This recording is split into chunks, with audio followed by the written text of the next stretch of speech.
Welcome to this week's episode of the Smarketing Show. We're in for a good one this week. It's our privilege to have Mr. Joe Scattareggia from Windstream Wholesale on our show today. And our topic is about leading well in 2023, mistakes to avoid, best practices for success.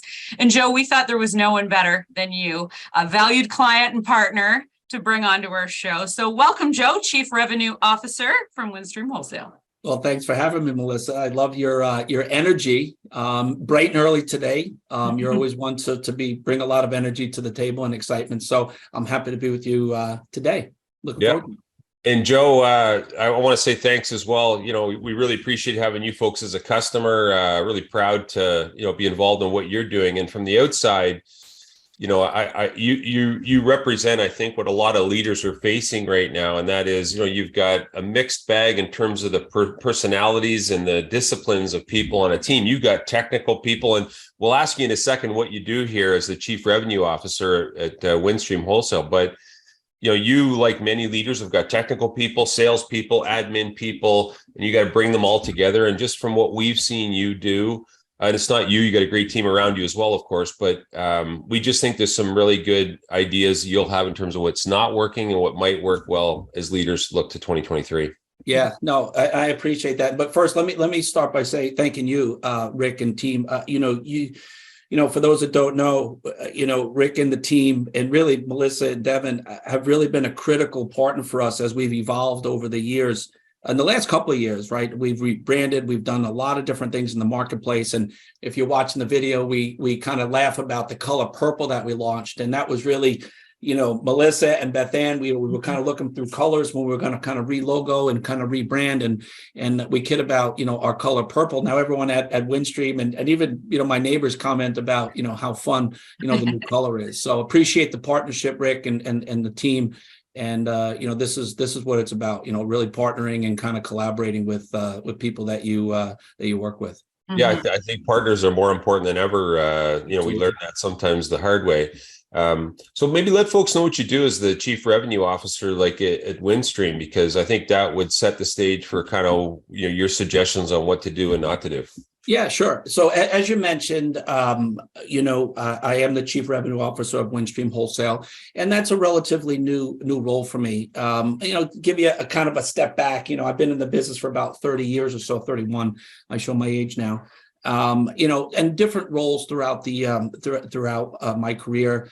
I started when I was fresh out of college in the business. So I'm kind of I've been in this business for my whole life, so it's kind of in my DNA. But really started banging on doors in New York City as a door-to-door salesperson selling long distance service. And it's funny, that first job I had, just like every job, you learn along the way, right? And it's funny, the office that we had in New York City, I'm still very close with about 15 of those folks that all are now executives throughout our business. So when we see each other, we kind of laugh and share some of the stories.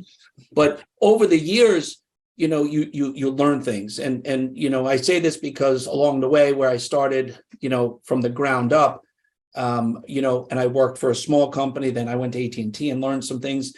And along the way, you find people that are mentors and, people that you look up to, and actually you come across people that you say, boy, I am not going to do that ever.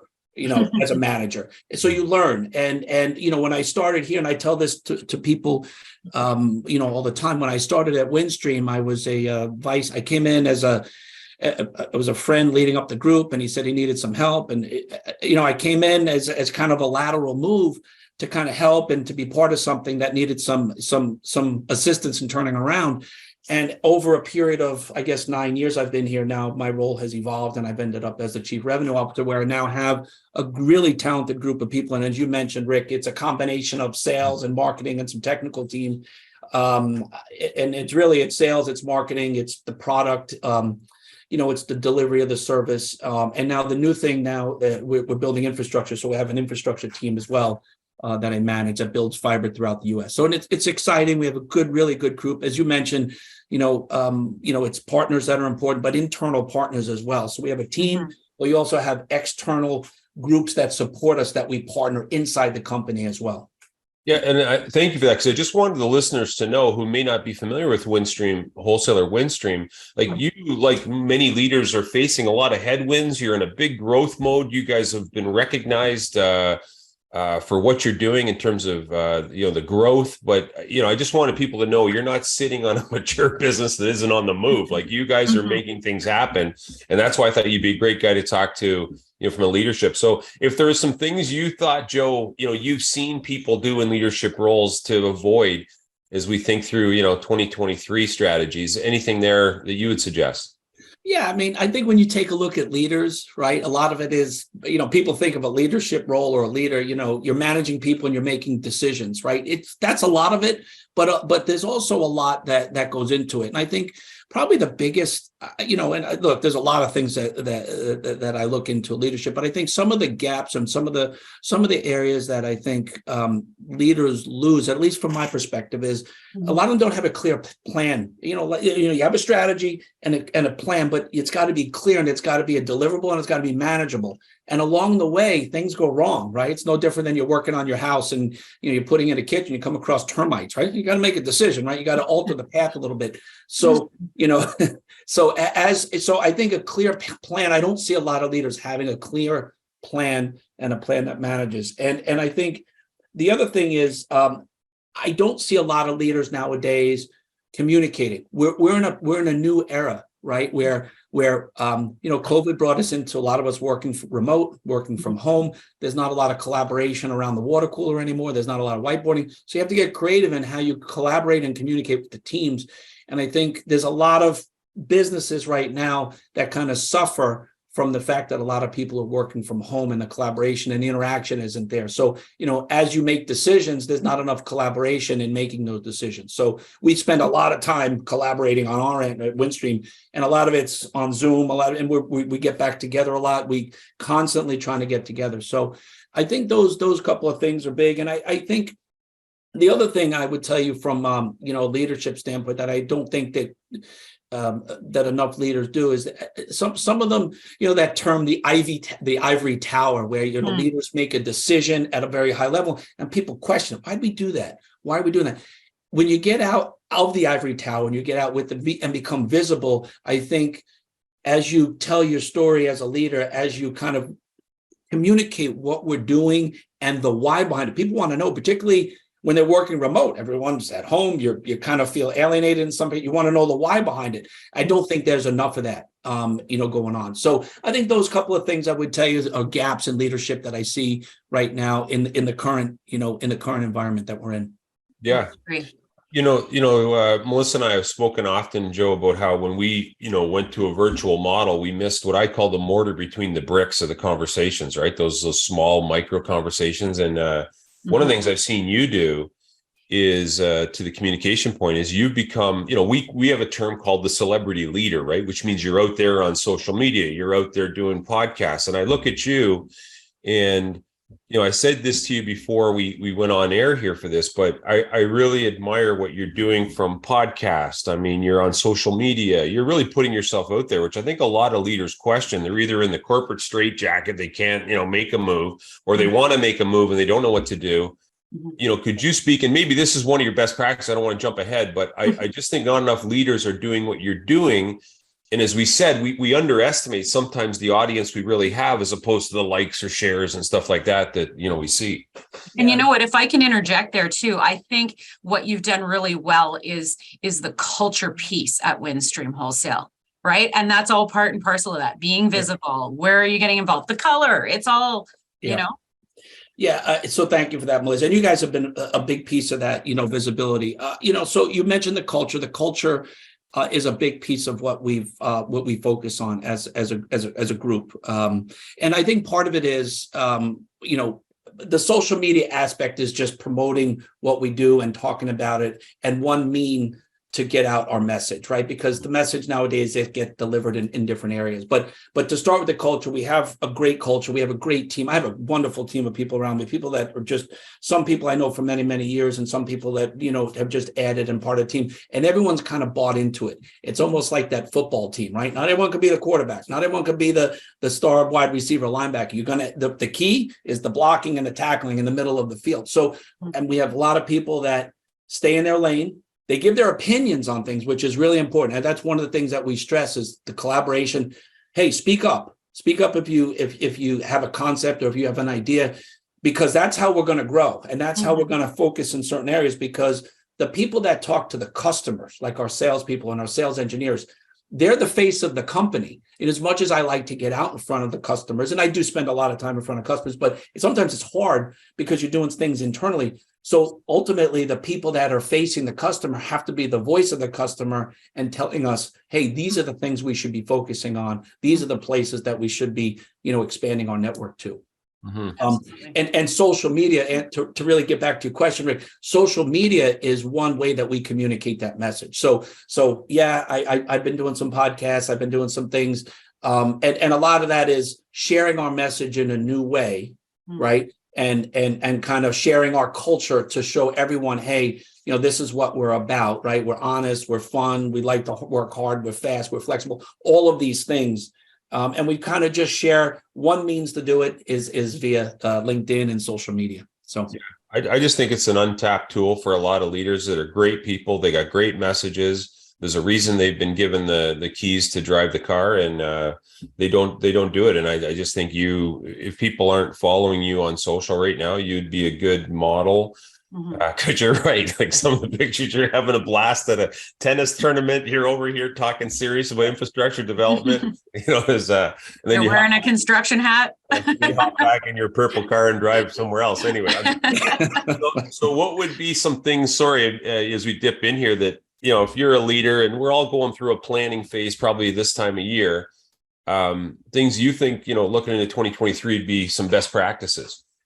Well, I look, for me, I just look at, my team, our team, and our team is all about collaboration. Everything we do is collaborating, and it's okay for people to disagree on things, and it's okay for people to kind of, put their stamp on something. I'll give you an idea. Beth Ann, who we work with here, and we would, you guys know very, very well. She goes by the name Beth Ann, BA. BA. It's like right? Madonna, we said earlier, one name. It's like Madonna, the one BA.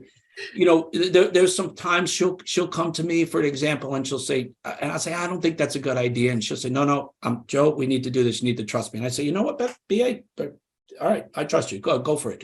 And that's a type of collaboration that you need to be successful, because look, as much as a lot of the decisions may come my way, I'm not in the position to make every decision, because I don't know all the details. So you have to collaborate, and I think trust and empower the people to make the right decisions, and then you can hold them accountable for the outcome. Let's face it, right? So and I say this in, just like on our business, when we collaborate, when we work with our customers, right? A lot of what we do is custom designed for customers. At the same time, we don't have a standard product where you give someone like a rate card and a product and say, go ahead, go sell it. It's more of a customized thing, right? And we tell the people that work in the field, hey, help us customize the network, help us customize the solution, so you're part of the success and part of the answer, right? And part of the solution for the customer. So I would tell you it all starts with collaboration for us. And that feeds into the culture. And listen, we get you loud and clear on the customization in the marketing. Oh yeah. That wallpaper doesn't. Okay, that one won't. Okay. So we're always changing. The one thing I've seen you do is you guys collaborate not just with your people, but your customers a lot. Like you bring them, it seems, into the fold, which I think drives a lot of the momentum that aligns with what really the customers want to do. So I would, add that in there if I may. Just from even with us, I mean, we collaborate with you guys all the time, and I love it. I love that it's so open. I mean, I had a meeting yesterday with BA and Megan and Devin, and it's just brainstorming,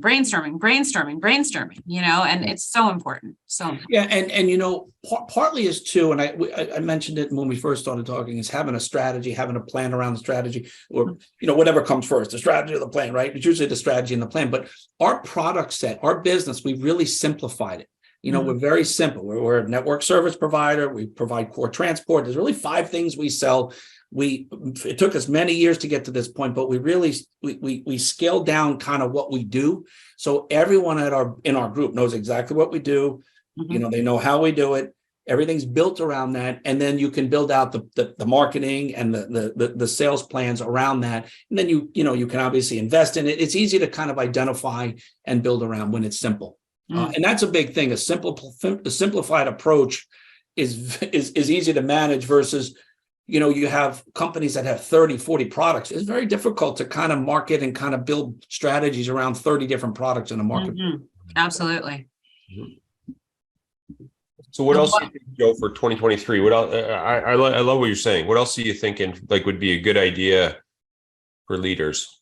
Yeah, so I think collaboration is key because I think we're going to be in this kind of, hybrid work environment. But I also think, Rick, it's really important for people to get back out and do face-to-face. We started doing face-to-face as quickly as we could, I guess, last year, getting back on the road, having a lunch, or whiteboard session with the customer.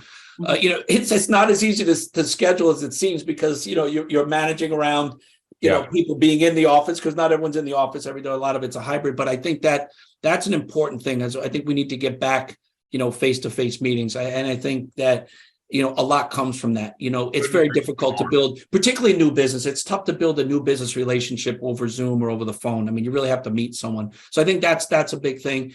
And I think, getting back to the normal way of life. I think that's really important for us. I have, I have kids that are starting to go in the workforce, and as someone that's just getting into the workforce, working remote, 3 days a week is difficult. So, and you have to keep that in, whether it's an intern or someone that's, because look, let's face it, we're all getting old, right? So you need to, have constant new blood, so to speak, coming into these organizations. So it's good to have younger people coming out of college, just to give you a different view, give you diversity, give you a different aspect of what's going on in the marketplace, or going on in the world for that matter.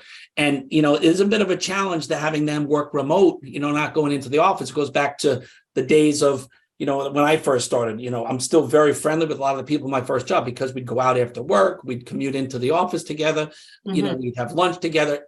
That's important to make sure that we maintain that moving forward for the younger folks coming into the marketplace. Agreed. Yeah.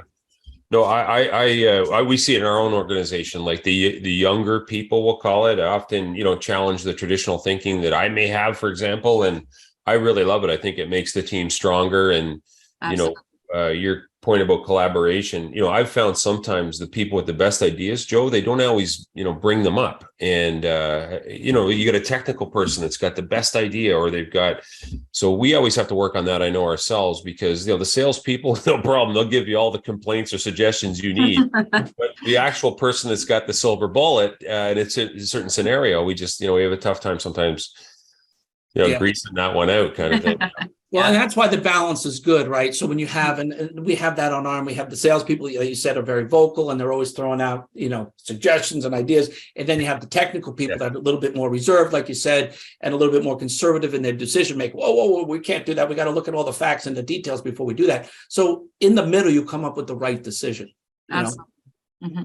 And I love, and Rick, you touched on it too, is just having that younger workforce injected into your team, right? New ideas, because we've always done it this way. We've always done it this way. Let's, whoa, wait a second. No, let's pivot a little bit. Right. Yeah. And Joe's point about face-to-face. So oh, yeah. I was down in your neck of the woods there, Jersey, a couple of weeks ago for a awards gala. And, the face-to-face thing with customers, with industry people, whatever, I totally agree with that. Even from a sales standpoint, getting back in front of, belly to belly with customers, we're big supporters of that, the new hybrid model, if you want to call it. But I just thought, again, why we wanted to have you on, because from the outside, I just think, the culture thing, which we really didn't get into, like, Melissa, what would you say, if I may ask, and I know I'm catching here, but that you see Joe do as a leader from a culture standpoint? Because you're seeing it from the stands. He's kind of, calling the plays or whatever on the field. Mhm. What do you see him do without sharing anything that might be confidential? Because I think culture is so important. Yeah. What do you mean? Like Joe being in his bedroom with COVID back in the COVID days with sheets and the whole, like those things, that kind of culture? Yeah. Yeah. Sorry, So Joe, Rick, I don't know if you I'm know giving that. it all away. I did a few years ago when I got COVID kind of early, and Melissa and BA made me do the holiday video when I was very sick on Oh, he was COVID. so sick. Yeah. Yeah. So You know what? Honestly, and this isn't to pump Joe's tires. Joe is real. That Joe is authentic. He's fun. This morning, Joe and I were on another meeting together with BA, and I just love that. You don't even know Joe's the CRO. Joe is just another guy on the call having fun. Trying to read text on a page that he can't see because he doesn't have his old man glasses on. Joe is just fun. And he has brought the fun to the team, and it is a team. It is truly, without trying to sound all schmaltzy. I went down to your kickoff last year, and I came back a changed person. I thought, wow, what a great team to hang out with. They raved about that. We did, and one of the other guys on our team who thinks salespeople are crazy came back and said, "Those guys are salespeople? That was amazing." And so you really are a family, Joe.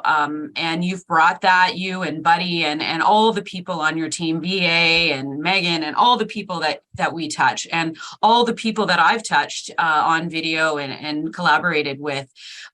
You guys you don't just say it, you do it. And I think that's key. You don't just say it. You don't go out there celebrating this, but you're doing something else. You walk it out. Yeah, no, I appreciate that. Hey, and a shout out to you guys too for anyone that's looking to do a sales kickoff. And I would tell you, the sales kickoffs are a lot of money, right? And we collaborated, with you, Melissa, on, hey, should we do it? Should we not? The benefit that we received from our sales kickoff, and it was, you should at some point post some videos because we had balloons coming down with our rebrand. So we had, That's incredible. You guys really, it was a 10 out of 10. But that's the type of collaboration that we have with a partner where, we had this sales kickoff. We spent a lot of money, but we did get some partners to help us with that, and they were happy to do it because they weren't spending their marketing dollars, so they helped with some of our costs. And the benefit that came out the back end, and just the motivation, and the people just really buying into our story and our culture, all those things really went a long way. So I appreciate you noticing that.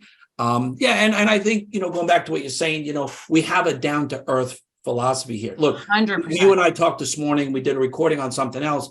We got together for a few minutes. We kidded around. We got right to the business. We shot it, and we were done. I'll see you in a month, or I'll see you in a few weeks, whatever. Yes. It's a good dynamic that we have, with your team, and it kind of works, and it works. So the down to earth is key. And you know what? Just one more thing on the culture, because I could go on and on. But the purple piece, everybody buys in. Everybody's buying the purple Converse shoes and the shirts, and look, I'm wearing purple today, and I have a purple Apple Watch. Like, it's seriously, everybody buys in, and they're doing it. Well, it's funny you say that. So we come up a lot of, I would tell you, almost every idea and everything we implement comes in from someone on the team. As you say, someone speaks up. So I'll give you an example. So Rick, you said you were at an award ceremony. We won that prestigious award, 2 years ago back in London for the best North American wholesale carrier. We were up for it again, and part of that is you go into a black tie affair, and one of the salespeople say, "Wouldn't it be fun if you guys wore purple bow ties?" And I said, you know what? That's a really good idea. I just went on Amazon. I bought everyone that was going to go purple bow ties. So it's little things like that I didn't think of that. I just took an idea and I said, that's a good idea, and we're gonna do it. And so many of those things, the purple party that we had at ITW, someone said, "Hey, we should have a purple party." And everyone looked at each other and said, "That's a great idea." So all of that stuff that goes on, right? They look like really good ideas that one or two people doing. It's a collaborative effort that people are just speaking up and kind of throwing things out. Probably, like I tell everyone, hey, bring up the concept, bring up the idea. It doesn't mean we're going to do it, but It doesn't hurt to bring it up. We listen to it, we take a look at it, and maybe we do something with it if we don't. And people really enjoy that part of it.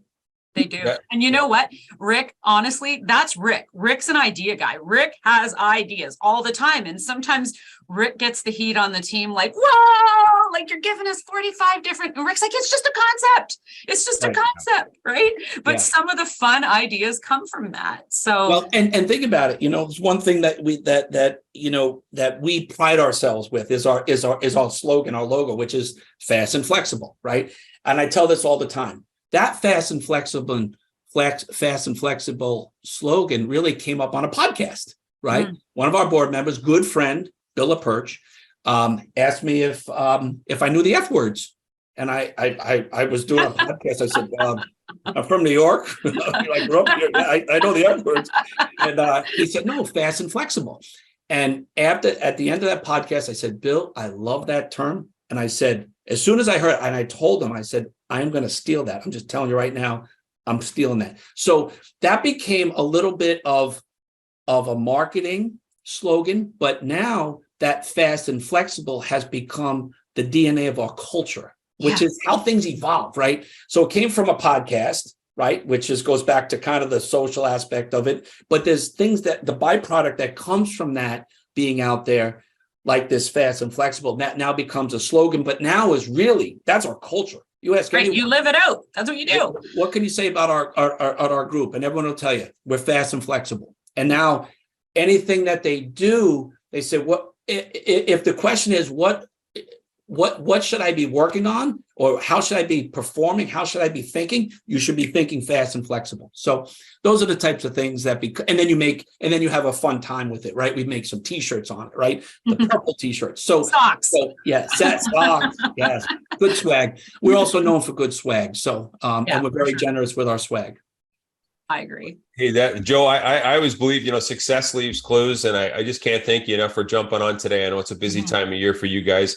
Congrats on what you and your whole team are doing. It's just really inspiring to watch as a partner, and I really appreciate your insights today, because I know you through Melissa's eyes and others, I know you're a well-respected leader, and I think the leader sets the tone for the team. And good job. Thanks very much for sharing today.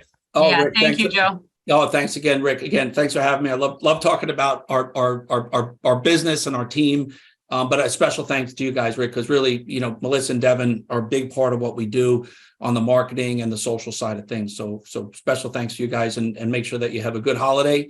You too. Happy holiday, as they say. Happy holiday. Happy holiday. And I'm looking forward to 2023. So we have a lot of good, fun things that we're going to be rolling out. So we're going to be spending a lot of time with you and the team. Yeah, we're excited for it. So thanks for trusting us, and we'll see you guys next week on the Smarketing Show. Buckle up.